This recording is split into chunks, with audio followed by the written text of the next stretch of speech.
설교 전에 우리 영상 하나 보고 시작을 하도록 하겠습니다. 예.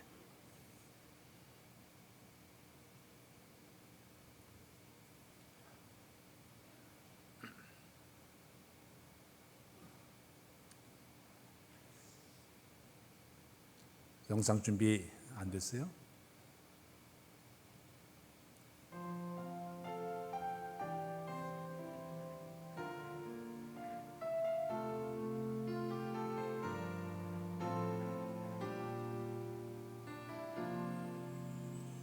화면에 안 나와요.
할렐루야. 할렐루야. 오늘은 특별한 날로 우리가 예배를 드리고 있습니다. 오늘이 원래 성령 강림 주일이지만은 지금 한국의 한 6만 개 교회가 한 마음으로 예배 회복의 날로 예배를 드리고 있습니다. 그 이유는 3개월 동안 이 코로나 바이러스 때문에 예배를 못 드리다 보니까 전 교회들이 이번 오늘 성령 강주를 기점으로 해서 예배 회복을 한번 회복을 하자. 또 하나는 은혜의 자리로 이 축복의 자리로 성도들을 인도해 보자. 그런 의미로 이제 전 교회들이 예배를 드리고 있습니다. 제가 신문에 접해 보니까 한 80명 목표로 80% 목표로 해가지고 각 교회가 예배를 드리고 있습니다. 우리 교회도 이제 한 80% 될는지 모르겠는데 나와서 오늘 예배를 드리고 있습니다. 이번에 이 코로나 이 바이러스 사태는 영어로 팬데믹이라는 말을 쓰고 있는데 전 세계 유행하는 전염병으로 확산이 되어서 지구촌 곳곳마다 감염된 사람들이 총 몇 명이냐면 563만 8천 명 정도의 사람들이 감염이 되었습니다. 사망자만 35만 명 된 사람들이 세상을 떠났습니다. 최첨단의 과학과 의학기술과 산업기술이 뛰어난 미국 나라도 172만 명이 감염이 되었고 세상을 떠나서 10만 명 이상이 세상을 떠났습니다. 영국도 한 3만 7천 명 된 사람들이 이번 이 전염병으로 세상을 떠났습니다. 프랑스는 한 2만 9천 명, 이탈리아는 3만 3천 명 된 사람들이 이번 이 코로나 사태로 세상을 떠나고 말았습니다. 우리나라도 보니까 현재까지 확진자가 한 11,265명 정도가 감염이 되었고 사망자만 한 219명 정도가 이렇게 사망자가 나오게 되었습니다. 아직도 진정이 되지 않았어요. 계속적으로 전파되다 보니까 온 나라 국민들이 이걸 이겨보려고 무단히 애를 쓰면서 하루하루를 이렇게 보내고 있습니다. 지금 뭐 3차 세계대전도 일어난 것도 아닌데 핵전쟁도 일어난 것도 아닌데 이렇게 눈에 보이지 않는 미세한 세균에 의해 가지고 전 세계가 다 공포에 벌벌 떠는 이런 일이 벌어지고 말았습니다. 이번에 사람들이 죽어가는 모습을 바라보면서 깨닫는 것이 하나가 뭐냐? 인간이 연약하다는 것을 새롭게 깨닫게 되었어요. 이 보이지 않는 세균에 감염돼 가지고 죽어가는 사람들의 모습을 보면서 인간이 정말 미약한 이런 존재로구나, 연약한 존재로구나, 이걸 새삼게 깨닫게 되었고, 또 하나는 인간들의 욕심, 탐욕 때문에 이런 인간이 만들어낸 이것 세균 때문에 무참히 죽어가는 사람들의 이 모습을 새삼게 깨닫게 되는 것을 이번 기회에 우리가 새삼 깨닫게 되었습니다.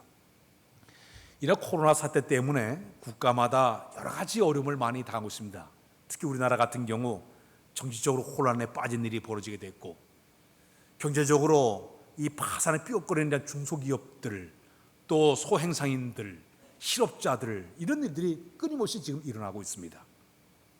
사회적으로는 이 거리두기 때문에 경직된 사회가 되고 말았습니다. 전에 식당에 가면 사람들이 화기애애하게 막 식사를 했는데 지금 혼자 둥그러니 앉아가지고 서로 대화도 안 하고 웃음소리가 다 끊어져 버리고 말았어요.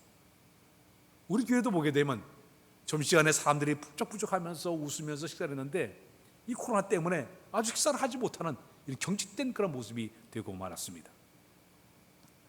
아이들이 학교를 보내고 싶어도 학교를 못 보내게 되는 이런 일까지 우리나라에 벌어지고 있지 않았습니까? 교회적으로도 이번 기회에 큰 손해들이 상당히 많이 일어나고 있습니다. 집회가 안 되니까 3개월 동안 예배를 못 드리다 보니까 교회들이 헌금이 안 거치는 거예요. 교회가 운영이 안 되는 거예요. 다른 그 건물을 얻어가지고 임대하는 그 교회들은 임대비가 없어가지고 쩔쩔매는 교회들이 많이 생겨났어요. 교회를 건축해놓고 그 건축비를 감당치 못하니까 교회가 굉장히 어려움당하는 교회들이 수두룩하게 많이 이번 기회에 나오고 많았습니다. 더욱이 온라인 예배를 드리다 보니까 교인들의 얼굴을 서로 보지 못하니까 만나도 서먹서먹한 거예요. 눈만 이렇게 가리고 이렇게 마스크를 쓰고 눈만 껌뻑껌 하다 보니까 이 경직된 모습으로 이렇게 우리 예배를 드리는 그런 일이 되고 말았습니다. 신방을 가려고 하니까 병원에 가려고 하니까 병원을 차단해가지고 신방도 못 가요. 또 이 코로나 사태에 소상이 나가지고 제가 저 서울 갔더니 얼마나 통제가 심한지 가족들만 모여가지고 간단하게 그냥 가가지고 발인식하고 말았어요. 가족들끼리 항은하고 말았어요. 결혼식에 가서 제가 갔더니 썰렁한 가운데서 결혼식하고 말았어요. 참 이렇게 이런 여러 가지 일들이 많이 일어나고 있는데 특히 교회에서 가장 큰 문제가 뭐냐면 성도들의 영적인 상태가 저 밑바닥으로 떨어지고 말았습니다. 그 영적인 감동과 은혜의 열정이 다 식어지다 보니까 교회가 맥이 빠진 교회가 되고 말았어요. 이것이 바로 한국교회의 하나의 현실이라고 볼 수가 있습니다. 교회의 신앙의 특징은 뭐냐? 공동체 신앙이에요. 초대교회 성도들이 함께 모여 뜨겁게 기도하고 사랑으로 서로 교제를 하고 말씀을 새롭게 묵상한 다음에 목숨을 걸고 나가서 담대히 복음을 증거한 것이 바로 교회 하나의 모습이었습니다. 그런데 이것을 흩어버리게 되니까 힘을 쓰지 못하는 거예요. 맥을 쓰지 못하는 거예요. 이것이 바로 한국교회에 나타나는 하나의 모습이었습니다.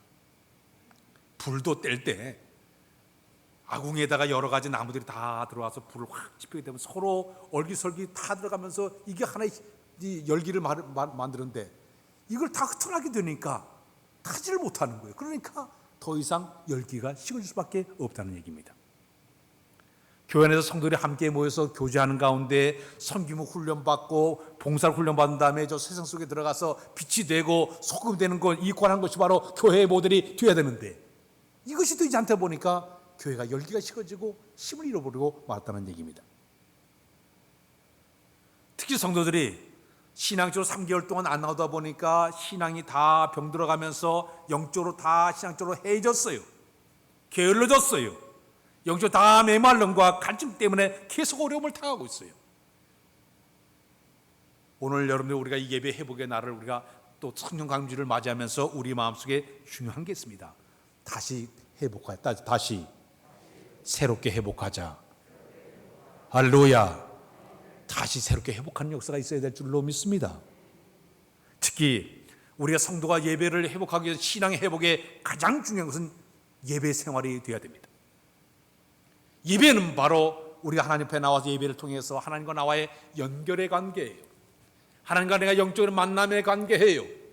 내가 영적 하나님과 같이 딱 플러스가 돼가지고, 우리가 마치 어젯밤에 우리가 휴대폰의 배터리가 다 따랐을 때 다시 갖다 충전하게 되면 다시 배터리가 충전돼 힘을 얻듯이, 내가 예배의 회복을 통해 가지고 새 힘을 얻어내고 활력을 얻어야만이 모든 범사가 잘 되게 되는데, 이게 안 되게 되면 우리의 영적으로 약할 수밖에 없다는 얘기입니다.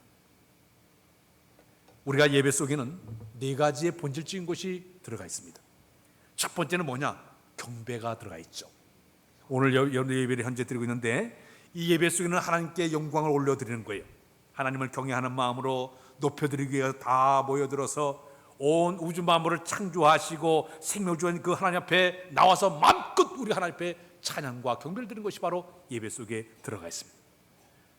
또 그 하나님께서는 이 삶의 모든 것을 섭리하시는 분이에요. 세상을 창조하실 뿐만 아니라 지금도 모든 걸 다스리고 주관하시고, 저 공중의 새 한 마리도, 저 들에는 백합 하나도 돌보신 그 하나님이 내 삶 속에서 친히 일거수일투족을 지키시고 보호하시고 인도하신 것을 내가 고백하면서 그 하나님께 경배를 드린 것이 바로 예배 속에 들어가 있는 줄로 믿습니다. 또 이 예배 속에는 나를 구속하신 그 은혜에 대한 감사의 표현이 들어가 있지 않습니까? 죽음에 마땅한 죄인들을 이렇게 십자가의 은혜로 구원시켜 주신 그 은혜에 대한 감사함으로 하나님께 다 경배드린 것이 예배 속에 들어가 있는 거예요. 두 번째는 예배 속에는 뭐가 들어있냐면 섬김이 들어가 있습니다. 절대주의 하나님 앞에 내가 진실로 온 마음과 정성을 다하여 섬기 올려드립니다. 내가 높여드리는 거예요. 원래 예배라는 뜻이, 웍십이라는 뜻은 하나님의 그 가치를 인정하면서 존경한다는 것이 바로 예배의 의미예요. 내가 하나님을 가치를 높여드립니다, 올려드립니다. 그런 마음을 가지고 하나님 앞에 섬김의 마음을 가지고 내가 마음을 가지고 내가 섬기는 것이 바로 예배 속에 들어가 있어요. 세 번째, 예배 속에는 뭐가 있느냐? 드림, 헌신이 들어가 있습니다. 오늘 예배를 현재 드리는데 1시간 짧은 예배지만, 예배 속에는 내가 저 하늘로부터 내리시는 것과 내가 올려드리는 것이 계속 순간순간마다 연결이 되어 있습니다. 내가 이 예배 시간에 하나님께 올려드리는 게 있어요. 찬양을 올려드리는 거예요. 기도를 올려드리는 거예요. 내가 물질을 가지고 하나님 앞에 직설 다해서 하나님 앞에 신앙을 고백하는 마음을 가지고 물질을 올려드리는 거예요. 마음과 정성과 뜻을 다하여 다 올려드리게 되면 우리 하나님께 다 흠양하신 다음에 우리에게 내려 보내진 것이 있습니다. 우리의 거룩한 말씀을 우리에게 주십니다. 성경 봉독을 통해서, 말씀을 통해서 우리에게 말씀을 주시고, 두 번째는 성만찬 할 때는 성만찬을 통해서 은혜를 체험하게 하시고, 축도를 통해서 하나님의 그 축복을 받는 것이 바로 예배 속에 들어가 있습니다. 올려드리고 받고 올려드리고 받고 하는 것이 순간순간 예배 속에 들어가 있어요. 그래서 우리는 이 예배 속에서 드려지는 예배가 올려드리고 받고 올리고 받고 하는 이것이 계속 연결되는 가운데, 우리가 바로 하나님께 예배의 역사가 일어날 때 그 예배가 주님이 기뻐하는 예배가 될 줄로 믿습니다. 마지막 예배 속에 또 하나 뭐가 있냐? 순종이 들어가 있습니다. 하나님 앞에 내가 모든 것이 주께로부터 왔기 때문에 주 앞에 올려드립니다. 믿음의 표를 가지고 순종하는 마음으로 모든 걸 드린 것이 바로 예배 속에 들어가 있습니다. 이 네 가지가 이 짧은 예배 속에 들어가 있는데, 이것이 연결되지 않게 되면 우리가 영적으로 메마를 수밖에 없어요. 영적으로 죽을 수밖에 없어요. 그렇기 때문에 이번에 우리가 3개월 동안 넘게 우리가 예배 생활이 제대로 안 되다 보니까 영적으로 하나님과 나 사이에 단절 끊어진 관계가 이루어지고 말았어요. 예배는 하나님과 나와 연결되는 시간인데, 하나님과 나 사이가 단절되다 보니까 이 은혜를 체험하지 못하고 이 축복을 받지를 못하고 내가 하나님과의 관계를 회복하지 못하니까 영적으로 깔아진 상태 속에서 우리가 지금까지 살아왔던 것입니다. 바라기는 오늘 이 시간이 하나님과 나와의 영적인 만남의 시간이 되시기를 바랍니다. 하나님과 연결된 시간이 되시기를 바랍니다. 영적으로 충전받는 그런 시간이 꼭 되시기를 바랍니다. 성경을 보게 되면, 사도행전을 쭉 보게 되면 교회가 어떻게 시작이 되었는가에 대해서 얘기하고 있습니다. 또 교회가 성장하는 과정 가운데 부흥과 성장이 어떻게 이루어졌느냐, 또 사도행전을 보게 되면 그러다가 교회가 많은 시련과 갈등을 어떻게 견뎌나가느냐, 마지막에는 교회의 사명이 무엇인가 얘기하는 것이 바로 사도행전 전체 내용이에요. 자, 그런데 교회가 처음에 어떻게 시작이 되었는가 하면 이제 오순절날 그들의 성령 강림부터 교회가 시작이 되었습니다.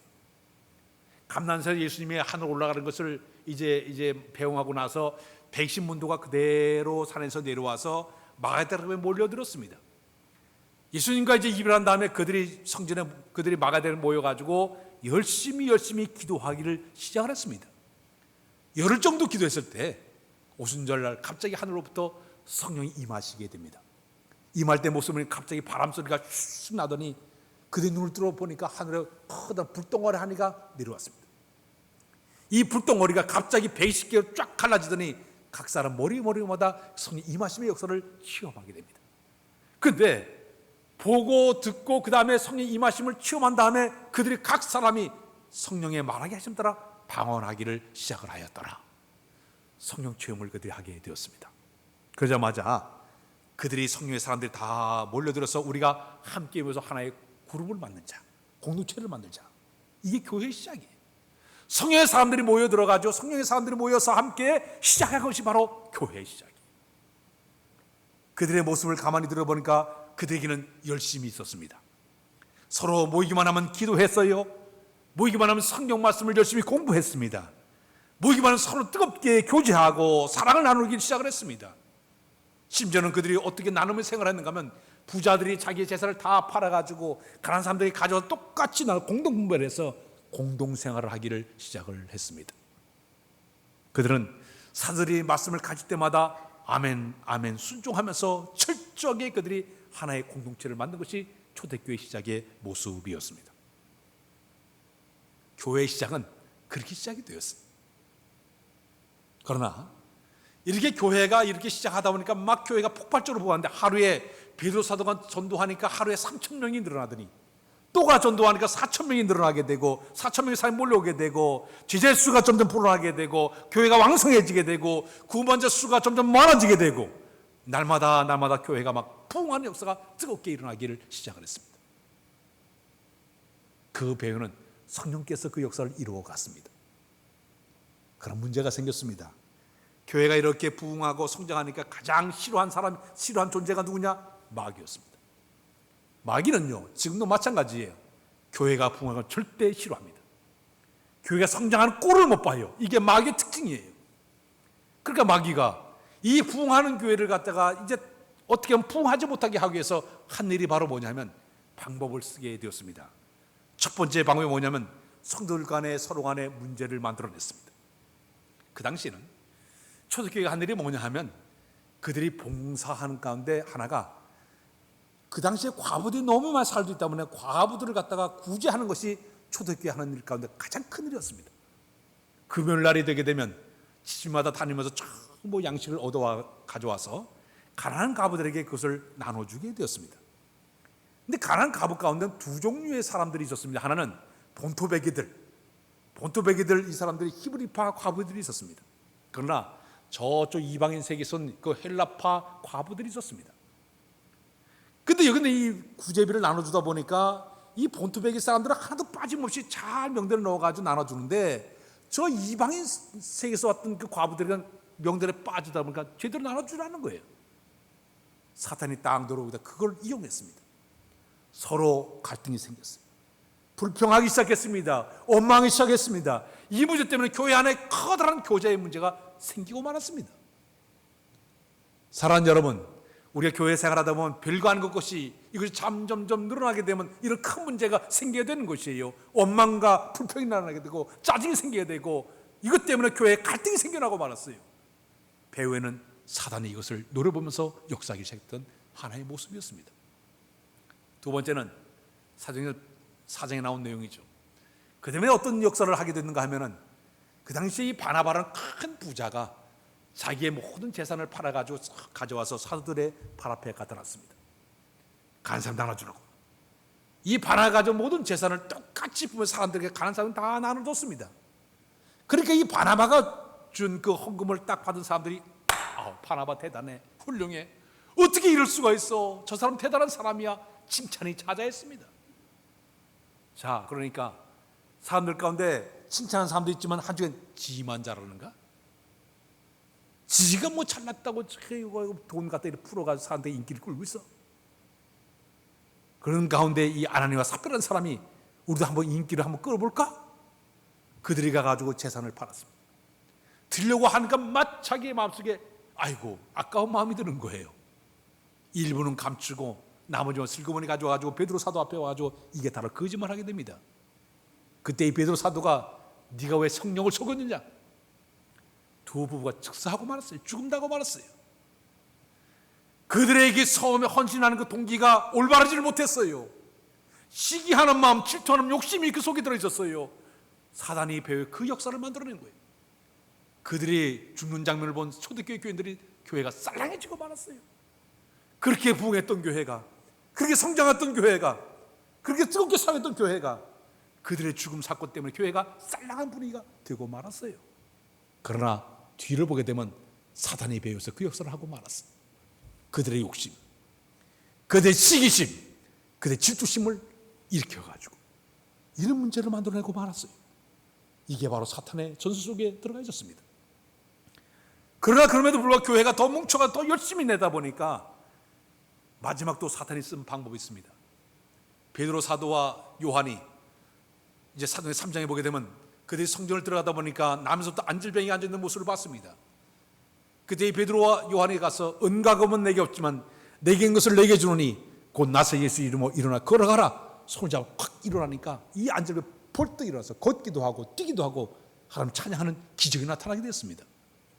이 소문이 예루살렘 거리에 쫙 퍼졌어요.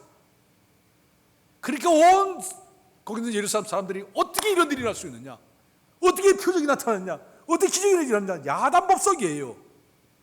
자, 그러니까 사탄이 누구를 이용하십니까? 당시 종교지도자들을 뒤에서 배후에 조종하기 시작했습니다. 베드로와 요한의 이 일을 갖다가 뒤에서 회방하기 시작해요. 영적으로 거룩한 역사를 갖다가 그들이 회방하기를 시작합니다. 종교지도자들과 정치인, 그 당시에 정치 사람들을 불러 모여가지고 우리 같이 저 베드로 요한을 처치하자 끌어들였습니다. 서로 알려겼다가 이 악한 일에는 같이 합세해가지고 같이 역사를 했어요. 베드로와 요한을 끌어다가 사내들의 회원에 끌고 가서 그들이 명령하게 합니다. 너희들이 무슨 누구 이름을 가지고 함부로 이슬 행하냐? 사내들의 회원들이 전부 일어나가지고 베드로 요한을 협박하기를 시작을 했습니다. 그때 베드로가 이런 얘기했습니다. 하나님 말씀을 듣는 것보다 당신들의 말을 듣는 것이 하나님 보시기에 옳은가 당신들이 판단해 보십시오. 우리는 보고 들은 것을 말하지 않을 수가 없습니다. 당당하게 선포하게 됩니다. 원래 베드로가 어떤 사람이에요? 예수를 모두 3번씩이나 부인했던 그런 쫄장부였는데 성령이 충만하게 되니까 담대하게 그 사람들의 회의 앞에서 당당하게 주님을 증거하게 되었습니다. 그러다 보니까 그들이 그 영적인 권위 앞에 압도를 당해가지고 다시는 함부로 예수 이름으로 함부로 말하지 말라 위협만 하고 협박만 하고 이제 석방을 해줬습니다. 풀려난 이 베드로와 요한이 돌아왔습니다. 돌아와서 초대교회 성도들과 함께 모여가지고 이 사실 얘기를 다 얘기했습니다. 여러분, 지금 저 사람들, 세상의 군환들이 다 열방들이 일어나가지고 우리를 핍박을 했습니다. 우리 위협했습니다. 어떻게 할까요? 그때 초대교회 모든 성도들이 이기는 방법 다른 게 없다. 우리 기도하자. 다시 모여서 그들이 기도하게 됐습니다. 오늘 본문이죠. 3가지 목적을 가지고 기도했어. 하나님, 온 우주 만물의 주인 되신 하나님, 지금 저들이 날뛰고 하나님 기름 부으신 종 예수를 대적하여 함부로 말하고 있습니다.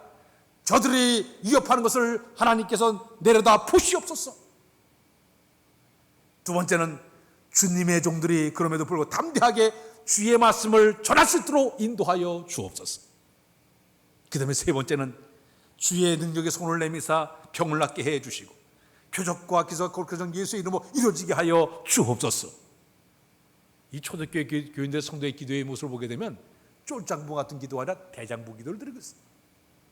끌려가서 위협을 당했음에도 불구하고 그들의 기도의 내용을 보게 되면 하나님, 저들의 위협함에 절대 굴복하지 않게 도와주십시오. 그 다음에는 우리가 담대하게 복음을 전할 수 있도록 용기를 허락해 주십시오. 그 다음엔 오히려 하나님의 능력이 더 나타나서 기적이 나타나고 능력이 나타나게 하여 주옵소서. 그런 기도를 그들이 드리게 되었습니다. 그때 우리 하나님께서 그들의 기도를 들어주셔서 어떤 일을 허락해 줬을까요? 필기를 다함에 모인 곳이 갑자기 막 진동하기를 시작을 했습니다. 기도한 곳이 막 갑자기 막 흔들리는 성령의 충만한 역사 나타나더니 그곳에 있는 모든 사람이 성령의 재충만함을 경험하게 되었습니다. 사랑하는 여러분, 3장에 나타난 성령의 오순절 성령의 강력한 임하심의 역사가 첫 번째 역사면, 이건 두 번째 역사는 재충만의 역사였습니다. 아, 성령님이 우리와 함께 하시구나. 저들이 저렇게 위협하고 저들이 이렇게 우리를 회방했지만은 우리가 믿음을 가지고 간구했더니 그분께서 우리와 함께 하신 것을 우리가 일단 우리가 새삼 깨닫게 되어도다. 우리 담대하게 나가자. 그들이 용기를 얻게 된 줄로 믿습니다. 사랑하는 여러분, 이 초대교회 성도들의 모습이 우리의 모습이 되어야 될 줄로 믿습니다. 근본에 이 사태를 보게 되면 미세한 보이지 않는 이 세균, 이 바이러스에 의해 가지고 시작이 되었더니 시간이 좀 흘러가는 이단 사이비, 이 신천지의 영적 바이러스가 합세해가지고 우리 기성교회를 얼마나 흔들어냈습니까? 초창기의 한국교회 기성교회를 이 언론들이 얼마나 흔들어냈습니까? 예배를 못 드리게 만들고 말이에요. 모든 일이 다 교회들이 만들어내가지고 얼마나 교회가 핍박을 많이 받았습니까? 실제 통계를 보게 되면요, 명성교회에서 이런 일이 이 명성교회를 갖다 부목사가 거기 청도에 갔다 온 다음에 그런 일이 있다고 야단모색했어요. 그러나 놀란 일은요, 그 부목사만 했지 이상하게 감염이 안 됐어요. 감염이 안 됐어요. 엘리베이터에 같이 탄 사람도 감염 안 되고요, 같이 신방 간 사람 한 명도 감염되지 않았어요. 놀라운 은혜예요. 그 소리가 쏙 들어오게 만들었어요. 그들이 이상하게 사이비 좀 교회에서, 이상한 교회에서 만들어낸 그 감염된 것을 갖다 좋은 교회가 그런 줄 알고 또 막 야단모색하지 않았습니까? 미세한 이란 그 먼지 같은 이 세균에 의해 가지고 했던 것을 이용해서 사단은 영적 바이러스까지 합세해 가지고 온 교회를 다 걷는 것이 이번 사건의 하나의 모습이에요. 그 교인들은 TV만 보니까 저게 단 줄 알고, 한국 교회가 무슨 반역하는 줄 알고, 한국 교회가 이 모든 언론을 보게 되면 한국 교회가 이렇게 모든 걸 배반한 줄 알고 야단모색하지 않았습니까? 그러나 교회들은 견디면서 참으면서 꿋꿋하게 그래서 거리 지키면서 마스크 쓰고 예배를 드리는, 지금까지 사건들이 없이 잘 오지 않았습니까? 그러면서 안 믿는 사람들에게 교회가 지탄거리게 만들어가지고 교회가 갖다 교회 못 다니게 만드는 교묘한 사탄의 전술이 그 뒤에 숨어 있었습니다. 이번에 일어난 사건이 바로 이런 사건이에요. 그러나 여러분, 우리 교회들이 이런 기회를 통해서 흔들림이 없어야 될 줄로 믿습니다. 사단의 전술 앞에 굴복당하지 말아야 됩니다. 지금 여기 초대교회에 일어났던 이 모든 초대교회가 그 부흥했던 역사 속에 교묘하게 사단이 여러 교인들 간에 갈등을 하게 만들지 않나? 아니면 사회적인 방법을 통해 가지고 여러 가지 어려움을 주지 않나? 이 고통을 다, 이 어려움이 있었지만 초대교회 성도의 이견 비견 다른 게 없어요. 그럼에도 불구하고 모여서 성령님 의지하고 기도하고 매달렸더니 하나님께 그들에게 확실한 증거를 보여준 줄로 믿습니다. 나는 우리 교회가 이런 역사 일어나야 될 줄로 믿습니다. 뭘 힘들어요, 어려워요, 여러 가지 참 조심도 많이 해야 되겠죠. 누구 하나 감염되게 되면 이것 때문에 온 교회가 핍박당할 것 같으니까 어른들 참 조심을 많이 해야 되겠죠. 그러나 이 힘든 시기를 저희들이 잘 견뎌내서 이번 기회에 우리가 예배를 회복을 다시 이루어야만이 하나님과 관계가 회복되기 때문에 다시 예배자로 나와서 주님을 의지하고 영적으로 부흥을 일으켜내서 영적 회복의 역사를 통해서 교회를 다시 회복시키는 이런 모습을 우리가 일어나는 여러분들의 모습이 되어야 될 줄로 믿습니다. 물론 예배는 삶의 지신자들이 와서 예배를 통해 가지고 영적인 재충만한 역사를 경험하는 것이 바로 예배의 모습이에요. 온갖 위협과 공포와 두려움에 떠는 사람들이 예배를 통해서 격려를 받게 되고 담대함으로 재부자하는 것이 바로 예배의 모습입니다. 병든 자가 질병 고통자들이 와서 예배를 드릴 때 다시 치유의 역사를 하는 것이 바로 예배의 모습이에요. 여러분들 기도할 때마다 우리 교회가 하는 이런 역사가 나타나는 교회가 되게 하여 주옵소서. 늘 기도해서 우리 교회가 이번에 오늘서부터 영적 회복의 역사에 이르러서 다시 한번 교회 활기 있는 교회로 만들어가는 여러분들 다 되시길 주님의 이름으로 부탁드립니다. 기도합니다. 하나님, 영적 미약했던 저희들이 한 자리에 모여서 다시 예배하도록 도와준 것을 감사합니다. 주님 영적 회복되기를 원합니다. 멀었던 하나님과의 관계를 다시 가까이 하면서 회복하도록 인도하여 주시고 예배자에 나와서 주신 은혜를 축복을 다시 경험하는 우리 모두가 다 되도록 인도하여 주옵소서. 이번 한국교회가 되살아나기를 원합니다. 영적 부흥의 역사를 나타나게 인도해 주시며 또 우리 교회도 다 영적으로 부흥하는 역사를 경험하도록 인도하여 주옵소서. 믿사오며 예수 그리스도의 이름으로 기도하옵나이다. 아멘.